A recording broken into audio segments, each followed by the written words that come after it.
සුබ දවසක් ඔයාලට. බත් කන්න බෑ කියලා හිතන දවසට හදාගන්න පුළුවන් රසම රස කෑමක් අරගෙන අදත් මම ඔයාලත් එක්ක එකතු වෙනවා. ඉතින් අපි බලමුද මේක කොහොමද හදාගන්නේ කියලා.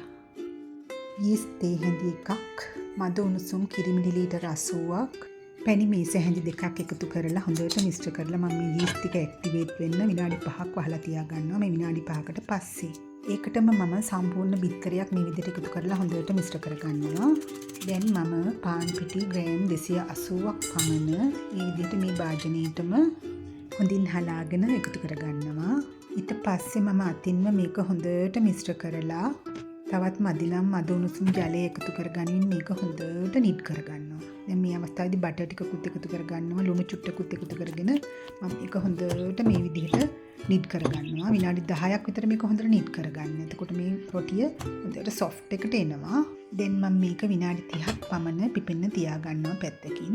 මේ තියෙන්නේ අලුත් මලුත් ගෝවා ගෙඩියක්. ඒක දෙකට කපලා මම මේ විදිහට හීනියට ෂෙඩ් කරගන්නවා. දැන් බලන්නකො ලස්සනට මේක ෂෙඩ් වෙලා තියෙනවා. දැන් මම මේකට ලුණු ටිකක් හා මද උණුසුම් ජලය ටිකක් එකතු කරලා හොඳට මිශ්‍ර කරලා විනාඩි 5ක් විතර මේක වහලා තියාගන්නවා. මේ විනාඩි 5කට විතර පස්සේ දැන් මම මේකේ තියෙන අනවශ්‍ය වතුර ටික මිරිකලා අයින් කරලා පැත්තකින් තියාගන්නවා. ළඟට පෑන් එකකට බටර් ටිකක් එකතු කරලා මේ විදිහට හොඳට රත් කරගන්න. බටර් ටික හොඳින් රත් වුණ පසු චොප් කරගත් සුදුරුණු ටිකක්, බීලුණු ටිකක්, අමු මිරිස් ටිකක් මේ විදිහට එකතු කරගෙන බෙද ගන්න. රස අනුව ලුණු ටිකක් එකතු කරගන්න. ඊළඟට ගම්මිරිස් කුඩු ටිකක් හා රතු මිරිස් කුඩු ටිකක්ද එකතු කරගන්න. දැන් මේ ටික හොඳට මේ විදිහට බෙදෙන්න දෙන්න. ලස්සන පාටක් එනකම් බෙදනවා. දැන් මම මේ අවස්ථාවේදී තක්කාලි සෝස් ටිකකුත් එකතු කරගෙන මේ විදිහට හොඳට බෙදෙන්න අරිනවා. මේ ගානට බෙදෙනකොට මම සකසාගත්තු ගෝවා ටිකත් එකතු කරගන්නවා මේකට. හොඳින් මේක මිශ්‍ර කරගන්න. ඒ අතරතුර මම සීනි තේ හැඳි දෙකක්ද මේකට එකතු කරගෙන මිශ්‍ර කරගන්නවා. ඊට පස්සේ මේක හොඳට මිශ්‍ර කරගෙන මේක බෙදෙන්න අරින්න. දැන් බලන්නකො මේකේ පාට කාටද කියන්න පුළුවන් මේක ගෝවා කියලා. මේක මාරම රසයි. දැන් මේක කුක් වෙලා ඇති. ඉතින් බාගෙන නිමෙන්න අරින්න. දැන් මේ මගේ ඩෝ එක පැය භාගයකට පස්සේ හොඳට පිපිලා තියෙනවා බලන්න. දැන් මම මේක මගේ සකසාගත්තු බේකින් ට්‍රේ එකකට මාරු කරගන්නවා. මාරු කරගෙන මම මේක හොඳට වටේට දිගෑර ගන්නවා මේ විදිහට. ඊට පස්සේ මම නැවතත් විනාඩි 5ක් විතර මේ විදිහට වහලා තියාගන්නවා මේක චුට්ටක් පිපෙන්න. විනාඩි 5කට පස්සේ හැන්දකින් මම මේ විදිහට උඩ පොඩ්ඩක් ප්‍රෙස් කරගන්නවා. ටොපින් එක පොඩ්ඩක් මේකට ඇබ්සෝබ් වෙන්න ඕන නිසා.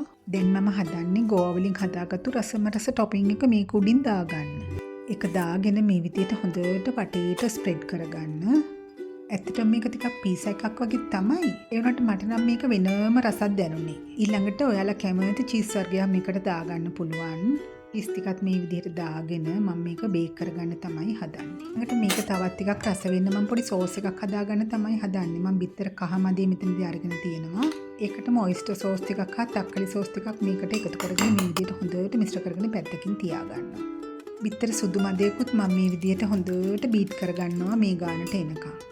ඔන්න දැන් මගේ බ්‍රෙඩ් රොටි එක 80%ක් බේක් වෙලා තියෙනවා. මේ අවස්ථාවේදී මම සකසාගත්තු බිත්තර සුදු මදේ මේක උඩින් දාගන්නවා මේ විදිහට. ඊළඟට බිත්තර කහ මදෙන් සකසාගත්තු සෝස් එකත් මම උඩින් මේ විදිහට දාගන්නවා. දැන් නැවතත් මම මේක විනාඩි 5ක් විතර හොඳට බේක් කරගන්නවා. කොහොමද රස පාටයි නේද? ඇත්තටම මටත් ඉවසුමක් නැහැ මේක කපලා රස බලනකම්. බත් කාලා එපා වුණ දවසට ඕනෑම කෙනෙකුට ඕනෑම වෙලාවක හරීම ලේසියෙන් පහසුවෙන් හදාගන්න පුළුවන් කෑමක් තමයි මේක. දැන් බලමු අපි මේක කපලා කොහොමද කියලා. කොහොමද රස පාටයිද? ගෝවා කියන්නේම මගේ ප්‍රියතම කෑමක් තමයි. ඉතින් මම හිතනවා මේක දැක්කහම ඔයාලට රස දැනෙනවා කියලා. ඔයාලත් ගෙදරදී හදලා බලලා අත්දැකීම මටත් කියන්නකෝ. මෙයා නම් අපේ ගෙදර එක්කෙනෙක් නෙමෙයි. මම රෙසිපි එක කර කර ඉන්නකොට අපේ ගෙදරට ආපු අමුත්තෙක්. ඔන්න බලන්නකෝ යාගේ හුරතලේ.